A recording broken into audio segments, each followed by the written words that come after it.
लेके आए हैं टैली प्राइम का टिप्स एंड ट्रिक्स। तो इसमें हम आपको बताएंगे मल्टी करेंसी में, जैसे हमारे कुछ कंपनीज वाले होते हैं या हमारे अकाउंटेंट हैं, सीए हैं, और सभी लोग जो आपका मल्टी करेंसी यूज करते हैं। मीन्स के आप यूके डॉलर में माल खरीदते हैं और उसे रुपीज में बेचते हैं, या रुपीज में अपना टैली में मेंटेन करते हैं, जहां से आप एक्सपोर्ट या इंपोर्ट करते हैं वहां से आपकी जो सारा ट्रांजेक्शन्स होती हैं वो डॉलर्स में, यूरो में, या अलग अलग उसमें होती है मुद्रा में। तो हम यहाँ पे उसको कैसे चेक करेंगे, उसी के लिए आज हम आपको बताएंगे सिस्टम से कि टैली में वो कंपनी कैसे बनाएंगे और कैसे उसको मेंटेन करेंगे। तो इसके लिए मैं आपको बिल्कुल स्टेप बाय स्टेप बताने वाला हूँ। हम बिल्कुल नई कंपनी क्रिएट करेंगे, सिंपल। जैसे मैं अपना यूनिक कंप्यूटर्स के नाम से एक कंपनी क्रिएट कर लेता हूँ। ये उत्तराखंड में है। ओके, सिंपल, कोई सेटिंग आपको नहीं छेड़नी है। यहाँ पे आपने ओके किया और अब हम आपको क्रिएट करेंगे एक करेंसी। यहाँ हम एक क्रिएट करते हैं करेंसी। ये मेरी डॉलर है, ये मैंने डॉलर में करेंसी बना ली है।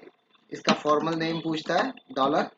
ओके, यहाँ पूछता है कितने डेसिमल तक है, 2 डेसिमल तक हम इसको रखेंगे। शो अमाउंट्स इन मिलियंस, कोई जरूरत नहीं है। सफिक्स सिंबल अगर आप लगाना चाहते हैं सिंबल तो वो यस कर दीजिए। Okay, add between amount and simple, yes, ये होना चाहिए। चलिए अब हम इसको कंट्रोल ए करके सेव कर देते हैं। तो मेरा ये करेंसी बन गई है। आप देखेंगे तो ये मुझे आपको दिखाई देगी।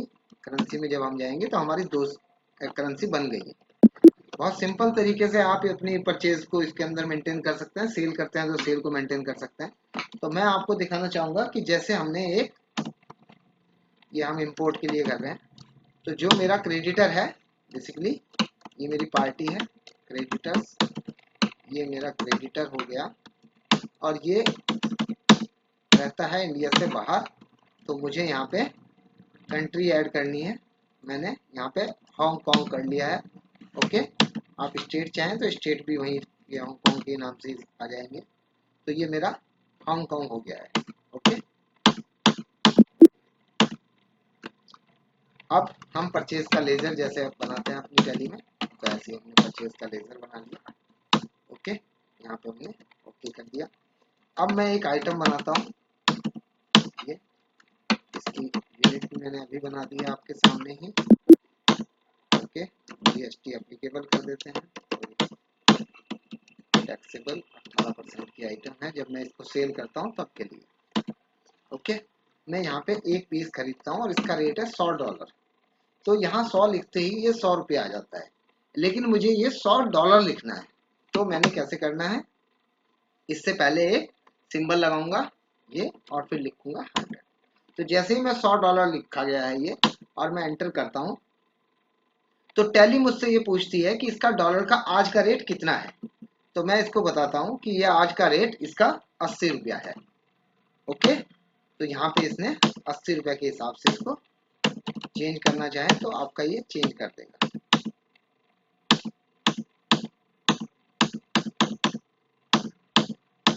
और ये मेरा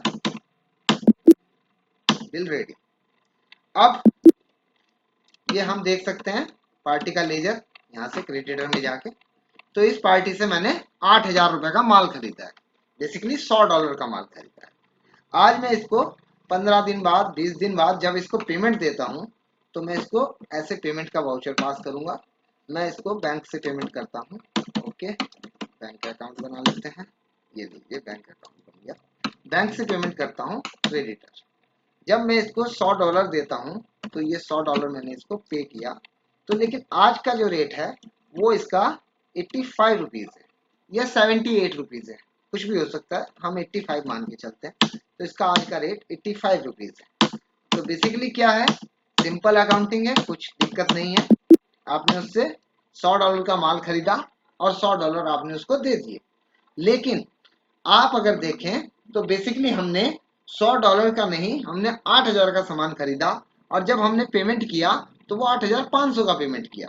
तो इस कंडीशन में अगर देखा जाए तो मुझको यहाँ पर 500 रुपए का लॉस हुआ है।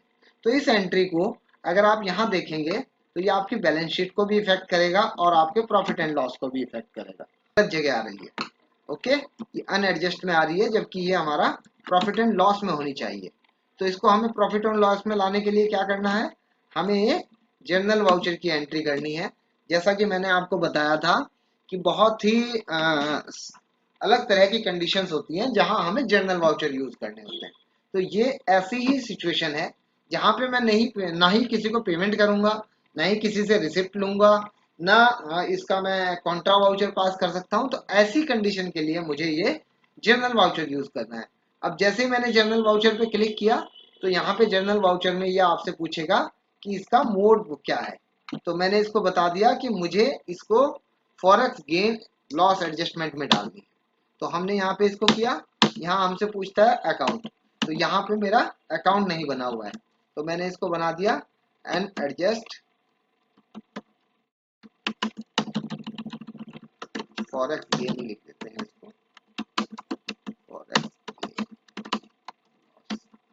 तो इसको आप चाहे एक्सपेंसेस में बना लीजिए चाहे इनकम में बना लीजिए, ये कोई मैटर नहीं करता है।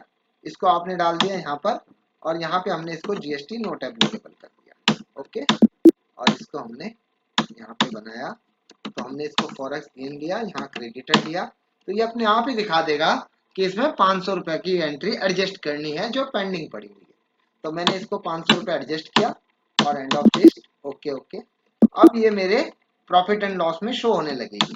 तो ये मेरे प्रॉफिट एंड लॉस में आ रही है कि इस पार्टी से काम करके मुझे नेट जो लॉस हुआ है वो 500 रुपीज का हुआ है।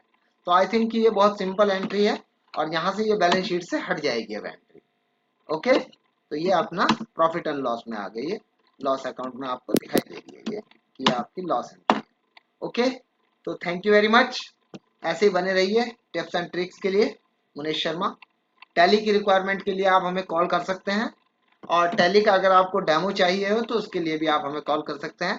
कोई ज़रूरी नहीं कि आप परचेज कीजिए, बट एक बार डेमो जरूर लीजिए और डेमो लेके देखिए कि क्या क्या फीचर्स और भी बेहतर हैं टैली के अंदर, आपकी रिक्वायरमेंट को फुलफिल करती है टैली या नहीं। थैंक यू वेरी मच, बने रहिए हमारे साथ।